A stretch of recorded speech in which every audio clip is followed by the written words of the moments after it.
আমি টুকাই সুহাগ ঘুরি মানুষের দ্বারে দ্বারে, এই প্লাস্টিকের বোতল খুইটা আমার জীবন সংসার চলে, ঘুরি মানুষের দ্বারে দ্বারে। আবার তুমি হইতে পারো দয়াল, আমি যদি বলি এই কপালে সুখ লেখিতে তোর কলমে ছিল না কালি। ও দয়াল, এই কপালে সুখ লেখিতে।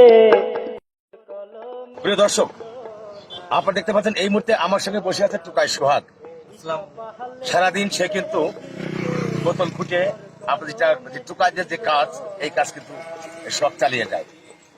দর্শক, আমি সঙ্গে সঙ্গে একটু কথা বলবো। সোহাগ, তুমি এই টুকাই ছাড়া আর কি কাজ করো? স্যার, এটা ছাড়া আমার মূলত এখন কোনো কাজ নাই, আমি এটাই করি এখন।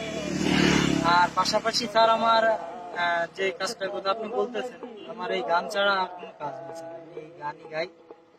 আর আমার এই ছোট একটাই স্বপ্ন স্যার, আমি একটা ভালো গায়ক হয়ে সবার ভিতরে বাঁচতে চাই। তুমি ভালো একটা শিল্পী হবা? জি স্যার, শিল্পী হয়ে বাঁচতে চাও? ভালো শিল্পী হয়ে আসার ইচ্ছা। প্রিয় দর্শক, শুনলেন টুকাই শখের কথা। টুকার পাশাপাশি ও কিন্তু একটু শিল্পী, সবারই সাথ জাগে।